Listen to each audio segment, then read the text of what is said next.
मित्रों, पिछले लगभग एक माह से मेरे पिता पोस्ट कोविड कॉम्प्लिकेशंस के कारण अस्पताल में भर्ती हैं।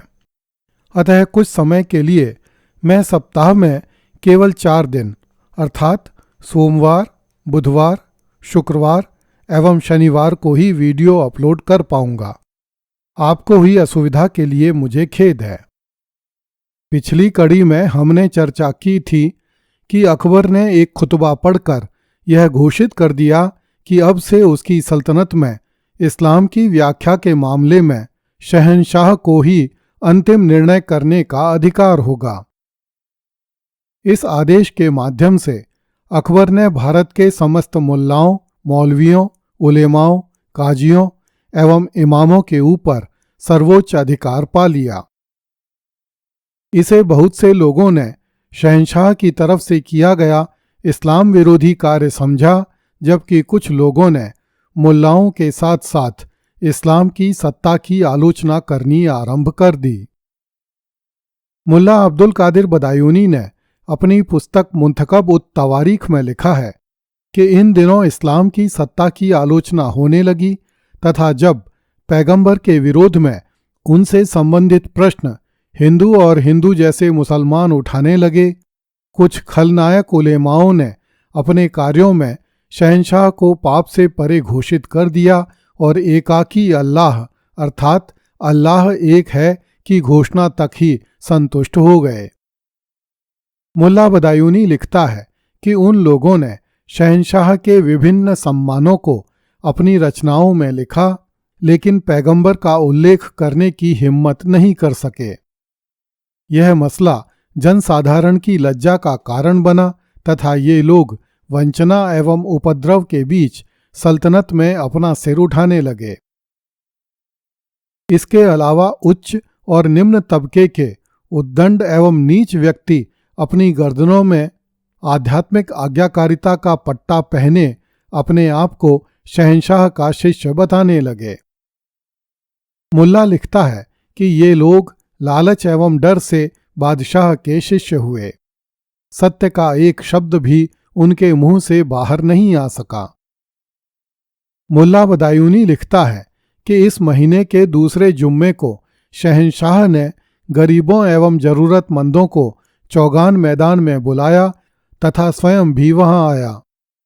करीब 1 लाख आदमी एवं औरतें उस 4 दीवारी में आ गए। सद्र सुल्तान, ख्वाजा व कुलिज खां ने प्रत्येक को सोने का टुकड़ा दिया। उस दिन भीड़ में 80 आदमी, औरत एवं बच्चे कुचलने से मारे गए। बंगाल की औरतों के अशर्फी से भरे बटुए जिनके पति बंगाल में मारे गए थे, कमर से गिर पड़े। गरीब लोगों ने इन बटुओं को लूटने का प्रयास किया, जिसके कारण यह अफरा तफरी मची। मुल्ला ने अकबर द्वारा 1 लाख गरीबों को चौगान मैदान में बुलाकर सोना बांटने का कारण स्पष्ट नहीं किया है, किंतु अनुमान होता है कि अकबर ने अपनी प्रजा को अपने पक्ष में करने के लिए इतना विशाल आयोजन किया था, क्योंकि अकबर के विरुद्ध मुल्ला लोग जहर उगल रहे थे और सल्तनत में अकबर के विरुद्ध वातावरण तैयार हो रहा था। इस घटना के कुछ दिन बाद अकबर अजमेर के लिए रवाना हुआ। यह अकबर की 14वीं अजमेर यात्रा थी। ख्वाजा की दरगाह से 5 कोस पहले शहंशाह सवारी से उतर गया और दरगाह की ओर पैदल चला।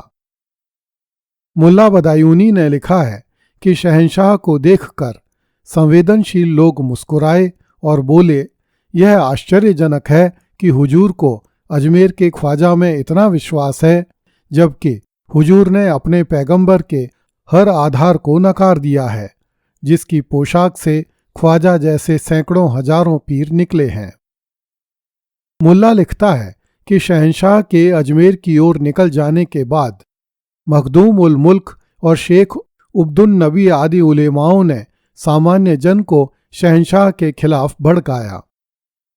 उन्होंने लोगों को बताया कि शहंशाह द्वारा इल्हाम को असंभव बताते हुए सीमा से बाहर जाकर पैगंबर और इमामों की आधिकारिता में संदेह पैदा करके देवदूत और शैतान को नकार कर, रहस्यों एवं चमत्कारों को नकार कर कुरान के साथ साजिश की गई है। अकबर विरोधी मुल्लाओं ने कुरान की विषय वस्तु की अस्मिता पर, इसकी शाब्दिक आधिकारिता पर, शरीर समाप्ति के बाद रूह के फिर से जन्म के अलावा दंड व पारितोषिक की असंभवता पर व्यंग्य करते हुए लिखा, मकबरे के हाथ में कितना सा सच है। कुरान चिरंतन है और पुराने मकबरे भी। मकबरे किसी से एक शब्द भी नहीं बोलते। कुरान के रहस्यों को कोई खोजता ही नहीं। मुल्ला बदायूनी लिखता है कि शहंशाह ने अब इस सूत्र को अपनाने का निश्चय किया कि कोई ईश्वर नहीं है अल्लाह के सिवा और अकबर अल्लाह का दूत है। मुल्ला लिखता है कि अकबर के इस निश्चय से हंगामे हो सकते थे, इसलिए उसने इस सूत्र का प्रयोग एक निश्चित सीमा में अर्थात हरम की सीमा तक सीमित रखा। मुल्ला बदायूनी लिखता है कि शहंशाह ने कुतुबुद्दीन मोहम्मद खां और शहबाज खां को मनाने की बहुत कोशिश की, लेकिन उन्होंने शहंशाह का भारी विरोध किया। कुतुबुद्दीन खां ने बादशाह से कहा कि पश्चिम के सुल्तान जैसे इस्तंबुल के सुल्तान यह सुनेंगे कि हिंदुस्तान का बादशाह क्या कर रहा है तो वे क्या कहेंगे, क्योंकि उन सब का यह विश्वास है कि बादशाह की यह बात हास्यास्पद है कि बादशाह अल्लाह का दूत है। मुल्ला लिखता है कि तब शहंशाह ने कुतुबुद्दीन मोहम्मद खां से पूछा कि यदि इस्तंबुल का सुल्तान गुप्त कार्य के लिए भारत में होता तो क्या वह मेरी इस बात का इतना विरोध करता या अपने लिए अच्छा स्थान रखने हेतु भारत से वापस इस्तांबुल चला जाता, और यदि चला जाता तो क्या वहां इतना सम्मान पाता। इस पर शहबाज खां ने उत्तेजना से चिल्लाते हुए कहा, वह शायद तत्काल चला जाता।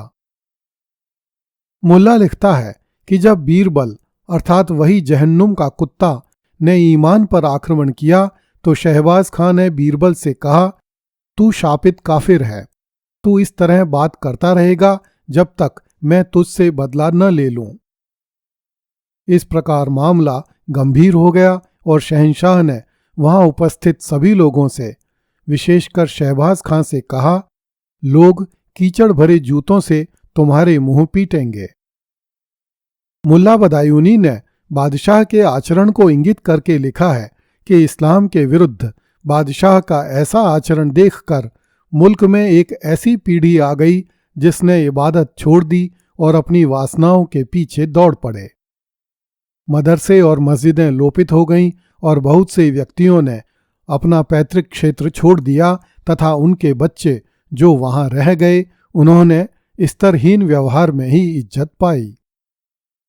मुल्ला बदायूनी लिखता है कि हकीम उल मुल्क ने शेख अबुल फजल का विरोध किया।